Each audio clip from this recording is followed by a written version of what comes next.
आप बच्चे को जब स्कूल में एडमिशन करते हैं या कॉलेज में एडमिशन करते हैं, क्या देखते हैं? पहली चीज़ आप देखते हैं, क्या ये कॉलेज रिकॉग्नाइज्ड है,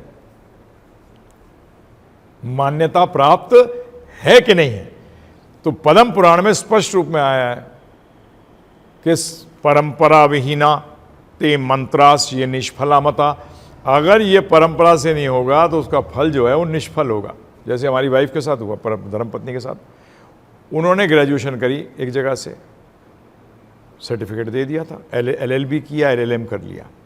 उसके बाद पता लगा जहाँ से उन्होंने एग्ज़ाम दिया था वो कॉलेज मान्यता प्राप्त नहीं था। तो हाई कोर्ट के अंदर केस गया ये, मुंबई के अंदर। तो जज ने कहा इनमें स्टूडेंट्स की तो गलती नहीं है, इन्होंने LLB भी कर ली, LLM कर लिया है और ग्रेजुएशन नहीं हुई अभी।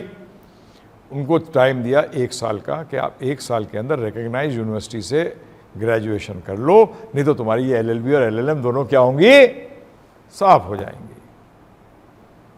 अब बताइए, चेक करना चाहिए था ना पहले, परंतु फिर भी जज ने कहा कि चलो, आपने अगर गलत गुरु ले लिया छोड़ दो। क्या कर दो? लोग कहते हैं अरे गलत गुरु ले लिया एक बार, अब क्या नहीं, शास्त्र कहते हैं अगर आपके पता लग जाए जिस दिन आप स्कूल में जिस बच्चे को आप कॉलेज में पढ़ा रहे हैं और वहाँ वो कॉलेज मान्यता प्राप्त नहीं है, कितने दिन रखोगे उसको वहाँ? इमीडिएटली निकाल लोगे, बोले बेटा टाइम वेस्ट कर रहा है।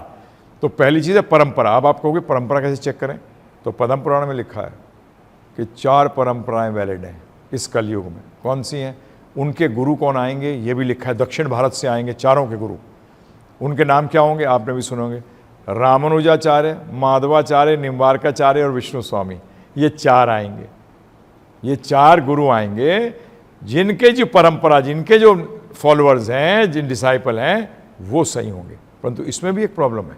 इसमें क्या प्रॉब्लम है कि कई यूनिवर्सिटीज़ के अंडर बहुत कॉलेजेस होते हैं, परंतु सारे कॉलेजेस सेम एजुकेशन नहीं देते। इसीलिए कई परंपराओं के ब्रांचेस के अंदर कई ब्रांचेस तो हरी भरी हैं और कई ब्रांचेस सूख गई हैं, कई ब्रांचेस सूख गई हैं क्योंकि सत्य नहीं बता रहे। परंतु ये पहला चीज़ बड़े आसानी से। दूसरा, चेक करो क्या ये कृष्ण भक्त हैं या राम भक्त हैं या कृष्ण अवतार के किसी के भक्त हैं। अगर नहीं है तो फिर गड़बड़ है। क्या है? और दूसरी पॉइंट यह है, तीसरी पॉइंट बड़ा सिंपल, ये भक्ति से पाना क्या चाहते हैं? ये चारों संप्रदाय में भक्ति का लक्ष्य भक्ति है। भक्ति का मतलब सेवा। चाहे यहाँ रहें या वैकुंठ में रहें, दोनों जगह क्या करेंगे हम? सेवा करेंगे। हमारा नेचर ही है सेवा का, स्वभाव है। दुनिया का रईस व्यक्ति भी जो सबसे रईस है वो अपने कस्टमरों की सेवा कर रहा है, नहीं कर रहा? प्रेसिडेंट है अमेरिका का, मोस्ट पावरफुल पर्सन, वो भी क्या करता है, क्या बोलता है? मुझे सेवा का मौका दो। जब उसको प्रेसिडेंट बनाते हैं, इंडिया में प्राइम मिनिस्टर बनाते हैं या MP MLA बनाते हैं, तो बेसिकली हमारा नेचर है, स्वभाव है सेवा। परंतु हमारी सेवा भगवान की होनी चाहिए। मेन सेवा किसकी होनी चाहिए? प्राइमरी सेवा भगवान श्री कृष्ण। कृष्ण जी, राम, विष्णु, नारायण, इनमें कोई भेद नहीं है। तो आज का विषय नहीं है।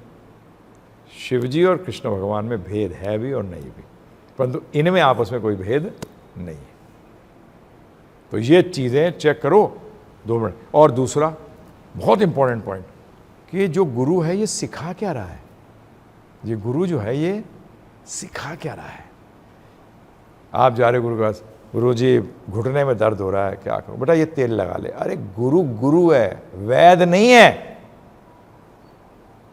गुरु का काम है आध्यात्मिक ज्ञान देना। हमारे गुरु महाराज के पास लोग आते थे कि गुरु जी ये पैसे कम हो रहे हैं, ये हो रहे हैं। बोले अपने कर्मों से होगा, भगवान की भक्ति जोड़ ले, उससे क्या होगा? है या नहीं है, दोनों स्थिति में खुश रहेगा। हम उदाहरण देते हैं। ये लोग कहते हैं आध्यात्मिक जीवन लेने से क्या होगा, तो हम उनको कहते हैं कि आध्यात्मिक जीवन लेने का समझो मतलब जीवन लगाने का। खड्डे वाली रोड है, उसमें ऑटो में जाओगे क्या हालत हो जाएगी? पीठ की हालत ख़राब हो जाएगी। और मर्सिडीज़ में जाओगे तो खड्डों का पता भी नहीं लगेगा, क्योंकि सस्पेंशन सिस्टम इतना बढ़िया है। रोड बदली है, गाड़ी, रोड बदल गई। रोड नहीं बदली, गाड़ी बदल गई। लोग चाहते हैं रोड बदलना, भैया गाड़ी बदल ले।